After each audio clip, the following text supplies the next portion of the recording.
to Real People, Real Matters. This is Diana Tulchinsky with my first guest, Dr. Abby Kramer. Dr. Kramer, tell me, where were you born in the United States? Yeah, I was born in Utah, actually, but shortly there we kind of moved around a bit. But I spent most of my childhood growing up in the Chicagoland area. And were you athletic at all, or what made you pursue the sciences? Yeah, I grew up, I was a competitive swimmer. And then in college, I was just always fascinated with sciences and the human body. So I majored in exercise sciences. Nice. Which is a lot of like anatomy and physiology and learning how the body works. And then I spent some time as a personal trainer outside of school and just realized that I wanted to learn more ways to help people feel better and move better in their bodies. And so that led me to pursue chiropractic. Nice, nice. How long were you a personal trainer for? A little over a year. I realized pretty quickly it was fun, but I realized I didn't really want to do it for my entire career. And so then I started exploring other like professional degree programs like physical therapy, chiropractic, occupational therapy, that kind of world of medicine, and settled on chiropractic. Uh, Tell me, where did you go for chiropractic school? Mhm. I went to National University of Health Sciences, which is in Lombard. So it's a local program. Yeah. Can you tell me more of how you started Be Optimal? Yeah. So I started at Be Optimal right after graduation. I graduated chiropractic school in 2015. And I found Be Optimal, the owner, Dr. Carrie Jacobson. I met her through various seminars and trainings, and in school, I would spend a lot of time shadowing other doctors to learn from them and get experience. And it was just a great fit with how they practice and the different modalities that are there and how I wanted to work with my patients. Can you tell me where Be Optimal is now? The location Yeah, and address? yeah. So we're located right just west of Old Orchard in an office park. You can find all of our information on our website, beoptimal.com, with our address. People can reach out over phone. They can reach, there's an email slip to contact us if you have any questions about our practitioners or the services we provide. We're happy to help. Are you still doing dinner with the doctors? We do. We now have it twice per month. So once a month, it's one of the chiropractors. We talk about all different topics in health and wellness. You can check that out on our website as well. We have a whole page just for dinner with the doctors. Pretty soon, we'll be opening it up for in person, but we've been live streaming them the past couple of years. So it's totally free. You can watch online. And so the second Tuesday of the month, it's one of the chiropractors, and the fourth Tuesday of the month, it's our doctor of Chinese medicine. Nice. Can you tell me about holistic healthcare? How's it different from just the regular medicine that we see every day? Yeah, so holistic medicine uses natural means to help people feel better and heal and treat conditions. So traditional allopathic or Western medicine is more along the lines of, you have strep throat, you go to the doctor, they give you antibiotics, right? Holistic medicine doesn't use pharmaceutical medications typically, and you're more looking at restoring balance to the body. So that same patient with strep throat, not to say they wouldn't still take antibiotics to treat their infection, but a holistic medicine provider would more be looking to the root cause of why that person got sick. How can we help boost their immune function, get their gut health more balanced to help prevent infection in the future? Please tell me about more of gut health. Like a lot of people like talk about it, but does it just include diet or vitamins or both? Really both, and lifestyle. Gut health is so important. Around 80% of our immune function comes from the gut. And that's a big topic the last couple of years, of course, is keeping your immune system healthy. And so one of the ways you can do that is through keeping your gut healthy. And it's really both. I usually tell my patients it's around 80% diet. You can't take enough probiotics and things to offset an unhealthy diet or a diet that might not be good for you. But supplementation is also really important. We live in a world where, for example, a lot of people have had, especially in childhood, many, many rounds of antibiotics, and now it's pretty mainstream knowledge. People are aware, oh, when you take antibiotics, it can really, you might need it, but it also can cause harm to your gut. So then you want to help reestablish the good bacteria and get things back in balance afterward. Stress plays a big role, can lower gut function. Toxins in our environment, eating inflammatory foods, all of these things can wreak havoc on the gut. So I often tell people, I get asked this question a lot, if you can work on one body system, make it the gut, because you get a huge return on investment there if you're working on your gut health. And just tell me about blood analysis. Like a lot of people thought it's a great form of producing healthcare and how it helps lose weight or just maintain the weight. Are you talking about getting blood testing or like Yes, the like your microscopy? blood type, and then they talk about your diet. Oh, like blood type diet? Yes. Yeah. So that's a really, really interesting thing. You can buy the book, I believe it's called like Eat Right for Your Type. And it's this guy that did a lot of research on people different blood types. So most people have probably heard like your type A or type B or O or AB. This guy has researched that there's certain ways of eating that are healthier based on what your blood type is. And so there's even an app I think you can do where you can put in your blood type and it shows you like the foods to focus on, the foods to avoid.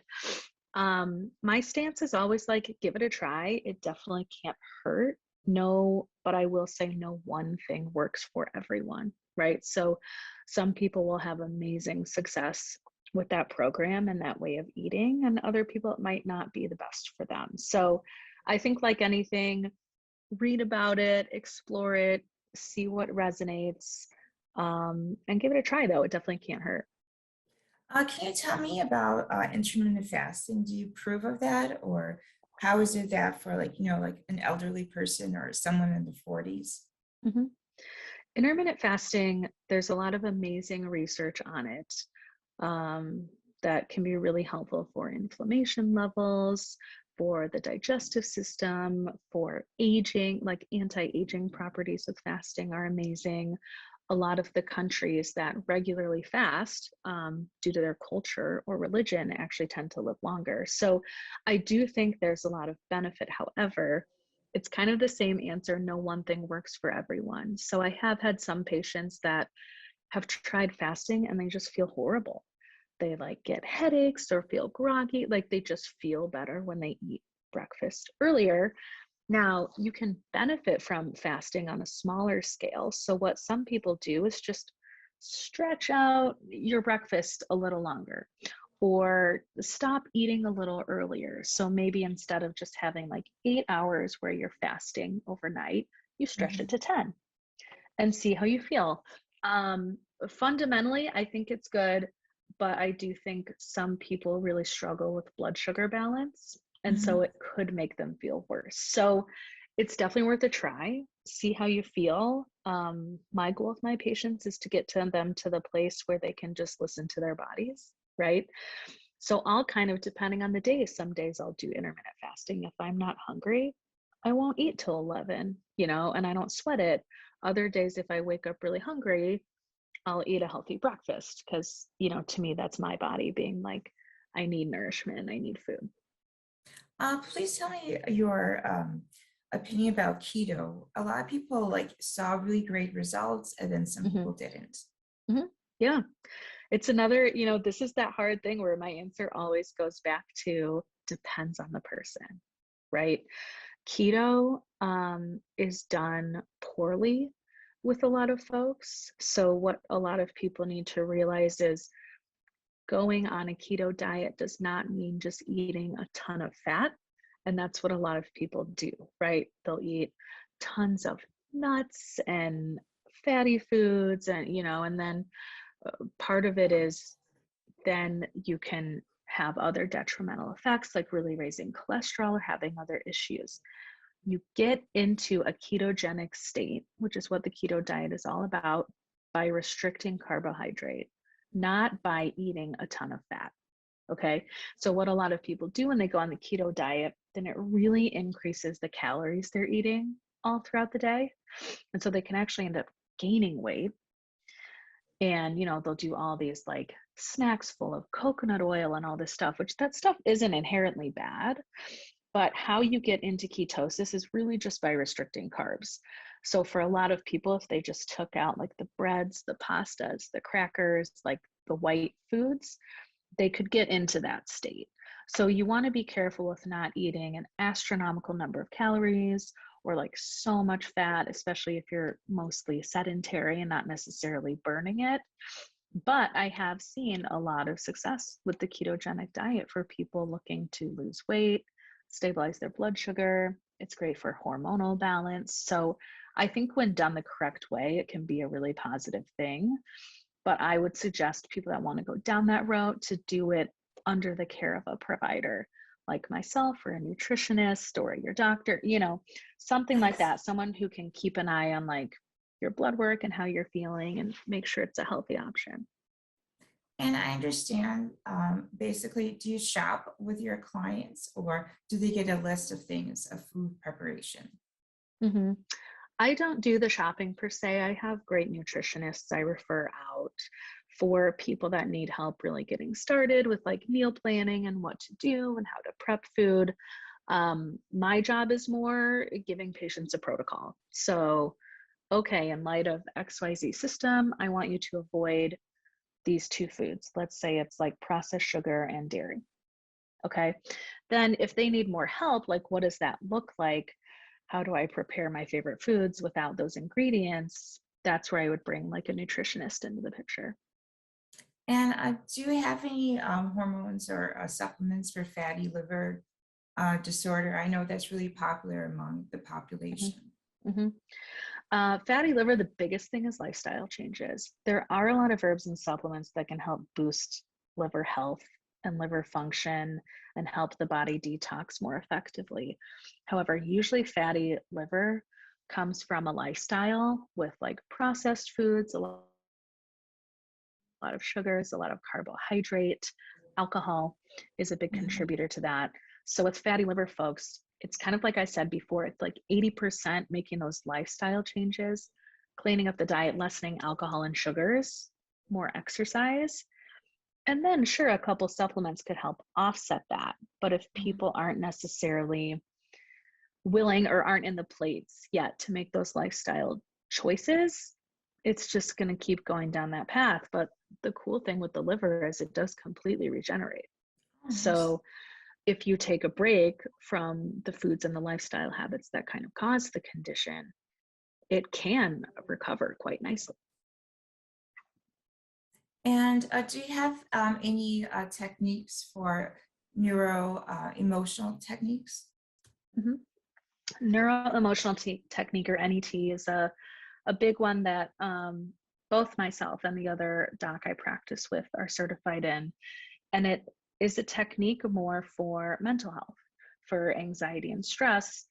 So many times the patterns we're in or the symptoms we're experiencing are rooted in stress. We've seen that the last couple of years, right? So many people are like overeating or have so much anxiety that like they don't want to go to the gym or they can't get past these things or started getting headaches or digestive issues, and so much of that is rooted in stress. And so what neuroemotional technique does, it's a mind body stress relief tool that utilizes some breathing practices to help reduce the physiologic stress of our experiences, right? So if I have a Mhm. patient coming in that's getting horrible headaches because they're really stressed out with just the state of the world, that technique is a perfect option for them because no amount of like supplements will fix those headaches if they're being triggered by stress. So it's a great way to kind of round out care to address mental health. Oh, nice. And do you do any brain research or about a body detox and how it affects the brain? It just depends on the patient. People coming in that if they're kind of experiencing like neurologic or issues focusing and stuff like that, there are detoxes you can help to do to lower inflammation levels and help the body, process better and heal and focus better. But every individual is completely different. And so, what helps one person have better like mental clarity and focus and helps their brain work better might not help another person. So, that totally depends on the person. But yeah, we do work with people to optimize brain health for sure. And I was just wondering, when a person comes in, like a client, what type of diet do you recommend, like a vegan or Atkins or paleo? How do you Mhm. determine that? Again, totally depends on the individual. But in general, my advice to anyone is to follow more of like a paleo like diet, Mhm. which is really just focusing on fresh foods, avoid stuff that comes in packages or boxes that has a lot of artificial ingredients. We want to eat things that are in nature, right? That like if you could kill it or harvest it, like you're good to go pretty much, right? So that's things like protein. I do believe in eating animal protein as long as it's good quality. It's so rich of nutrients and it's so bioavailable for our body to use. So it's really hard, especially for women, to get enough iron and amino acids and B vitamins, things like that, in bioavailable forms if you're not eating meat. So generally, my vegetarian patients, I have them supplement a lot more to kind of cover the bases, which is fine. But meat, vegetables, fruit, healthy fats like nuts, seeds, avocados, if you're sticking with those families, you're doing pretty good. And I wanted to ask you about Chinese medicine.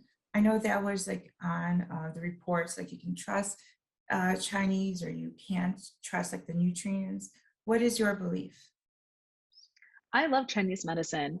I think the foundation of Chinese medicine is amazing. Some of the techniques I practice and like trainings I've done are rooted in Chinese medicine. It's just like with anything, you have to know your source. There have been issues with people buying products or supplements from China that aren't going through the same regulatory processes that we have, Mhm. right? So I always suggest if you want to use Chinese herbs in your therapy or like go down that route, that's awesome, but work through a licensed acupuncturist. That is making sure they're sourcing the herbs and products they're using from good, clean sources and you know where it came from. And I was just wondering about iron deficiency. How do you detect that in clients? Well, you can do a few different things. A lot of my patients come in and they've like had blood work done. So through just like lab testing through your medical provider, you can see like where your iron stores are at. But there's also just clinically through people's symptoms, especially a lot of women, if they feel really fatigued. Sometimes you can even see it in people's faces that their face is like very pale, like you don't really have enough color. And then diet wise, like I was saying before, vegetarians tend to have big problems with iron deficiency because there's just not enough readily available. It used to be when our soil was healthier 20 to 30 years ago, you could get enough iron from leafy green vegetables. Now it's virtually impossible. There's like not very much iron in them anymore, even if they're good quality. So, but there's great food based iron ways you can supplement, right? So that's where it's nice to fill in the gaps. You can take a nice iron supplement to give your body those levels. Or, like I tell women, like once a week or at least 2 to 3 times a month, have red meat. That's going to give you the most iron, the biggest bang for your buck. And a lot of people notice, oh, wow, I really start craving red meat. And it's like, that's because your body needs the nutrients that are in it. So it's not a bad thing. Mhm. But you just want to make sure you're getting those iron rich foods in. And have you like ever seen clients that are just chronically ill? They have like a lot of factors that are going on. How do you deal with them? Like your first initial contact and Mhm. Yeah, so that's largely what we see as a holistic health center. We see a lot of people that have seen many, many providers and don't really have answers. That's like our typical new person, right? And so for us, we spend an hour with patients on the first visit to really talk through their story and their history, get like all the information we need, talk about previous lab works and tests they might have had done. And then after taking the history and doing an exam, we, use in our practice a technique called muscle testing or kinesiology testing, which is a way to communicate with the patient's nervous system as to where imbalances are in their body. So kind of like we talked about the whole holistic picture, right? Mhm. Is there nutritional elements we need to support? Do we need to talk about some lifestyle changes through diet and supplementation? Is it more of a physical issue? And we're talking about chiropractic and like physical medicine. Is stress part of the role here? So do we need to do something like that neuroemotional technique, or just talk about even lifestyle things people can do to help lower stress on a daily basis? So for us, it's really taking that full hour to connect with the patient, talk about what they've tried, what worked, what hasn't worked, and like get them on a customized protocol for themselves. And then like for a regular chiropractor, do you just do alignment and adjustment? Do you do that too? Yes, totally. So we do, we see people all across kind of the spectrum of health and wellness. So people that, threw their back out and need to get an adjustment, we go there. To like we see young children, that will come in like monthly for an adjustment, to people with like chronic disease. So we're very much a family practice that, works with people regardless of where they're at. And I was just wondering, how like chronic is pain, especially like in the back of your neck or spine, or how is that like pain management with the back? Like, what can you do to help that? Yes, is that Mhm. considered chronic fatigue syndrome, or how is that? Chronic fatigue syndrome is more energy levels. So people that are like, oh my gosh, I could sleep for 12 hours and I'm still tired. Chronic pain is more people that have been like, oh, my neck, like I always have this pain in my neck for like the past 5 years, right? It keeps Mhm. coming back no matter what I do. Um, Holistic medicine, chiropractic is amazing for that, because especially people haven't tried it, right? So a lot of people maybe go and get a massage here and there and they feel better for a few days, but then it comes back. That would be an example of a more chronic issue, right? It just kind Yes. of, you might get symptomatic relief, you put an ice pack on it, feels a bit better, but it comes back the next day, right? That's Mhm. something where there could just be chronic misalignments in the spine that once you restore balance to the vertebrae and the spine, it can actually hold, right? Interesting. And then the goal is that you get out of that chronic pain space, and then maybe you're just at maintenance, because all of us, like, our environment's working against us, right? We're on a computer right now, we all do it, we get like slouchy and are Yes, looking at yes. our phones and all of that. And so for most of our patients, even if they feel great, every few weeks they're coming in for an adjustment just to keep them feeling great. I explain to people, it's very similar to dentists, right? You go to the dentist a couple of times a year to get your teeth cleaned and prevent cavities and prevent infections.